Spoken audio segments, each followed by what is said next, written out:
And what if you could go back in time and take all those hours of pain and darkness and replace them with something better? Like images or what? Yeah, like a Hawaiian sunset or the Grand Canyon. Just things that can remind you of how beautiful the world is. You know, we've been going together for like 2 weeks. Yeah?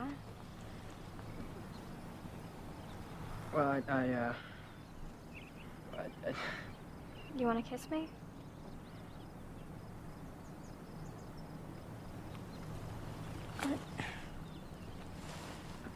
Well, I'm Donnie, sorry. wait. Well, I like you a lot. I just want it to be at a time when it... When what? When it reminds me just... Well, it reminds you how beautiful the world can be. Yeah. And right now there's some fat guy over there staring at us.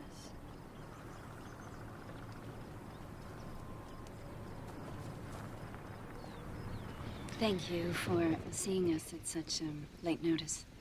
We both felt that it was time for us to come in and discuss what I think is going on with your son. Yes. Well, he's you know about his past, and he was suspended from school for insulting his gym teacher. Well, I'm not really sure that's a good example, Rose. I think he had just cause to insult her. Rose, let me just lay out what I believe is happening here. Donnie's aggressive behavior, his increased detachment from reality, seemed to stem from his inability to cope with the forces in the world that he perceives to be threatening.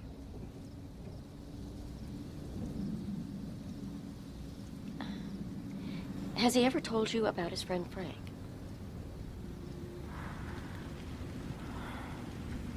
Frank? Yes, the giant bunny rabbit. What? I don't recall him ever having mentioned a rabbit. Donnie is experiencing what is commonly called a daylight hallucination. This is a common occurrence among paranoid schizophrenics. What can we do? I would like to do more hypnotherapy and increase his medication.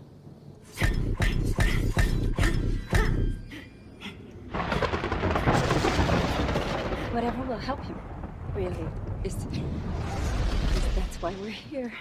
We just would like him to experience some relief. So, if you think that more medication will do that, then I think we should give it a try.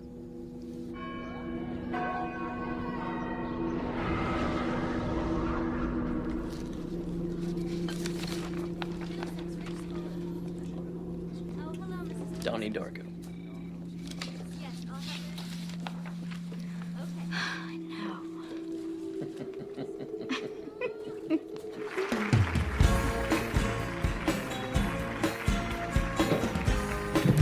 Good morning, you mongrels. Good morning. Is that all the gusto you can muster? I said good morning. Good morning. Now, it's a tiny, tiny bit better.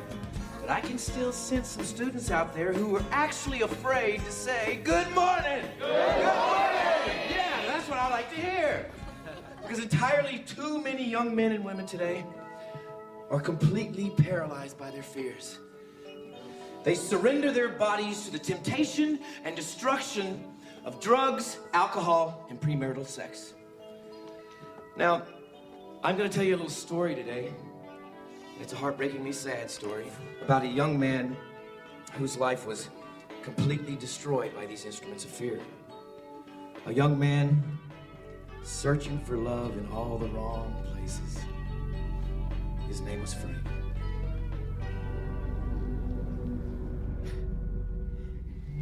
Hi, my stepsister, I sometimes worry that she eats too much. Shut up, Kim. Oh, sweetheart, please. How can I decide what I want to be when I grow up? Oh, that's a hard one. What do I do to learn how to fight? What do I do to learn how to fight? Son, Violence is a product of fear. Learn to truly love yourself. Okay. Okay, get yourself up here. Okay. All right. Good morning. Good morning. How much are they paying you to be here? Excuse me? What is your name, son? Gerald. Well, Gerald, I think you're afraid. Are you telling us this stuff so we can buy your book? Because I gotta tell you, if you are, that was some of the worst advice I ever heard. You see how sad this is? You want your sister to lose weight? Tell her to get off the couch, stop eating Twinkies, and maybe go out for field hockey. You know what? No one ever knows what they want to be when they grow up. You know, it takes a little while to find that out, right, Jim? And you. Yeah, you. You sick of some jerk shoving your head down the toilet? Well, you know what? Maybe you should lift some weights or take a karate lesson, and the next time he tries to do it, you kick him in the balls. Son, do you see this? Right? This is an anger prisoner, a textbook exam prisoner. You see the fear, people? This boy is scared to death of the truth. Son, it breaks my heart to say this, but I believe you're a very troubled and confused young man. I believe you are searching for the answers in all the wrong places. You're right, actually. I'm pretty troubled and I'm pretty confused, but I'm afraid, really afraid. Really afraid, but I think you're the fucking Antichrist. How do you think you are?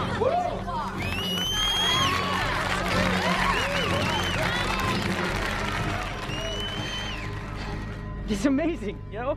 A man thinks he's telling the truth, and everything he says is just a fucking lie. Everything he says. Everyone thinks he's so rad. Such a fucking chud. Everything he does, they're just gonna... Are you okay? Sit down. Calm down.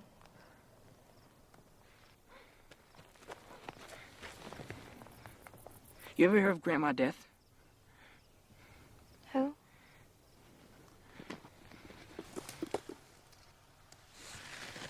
Philosophy of time travel. What is this? She wrote it.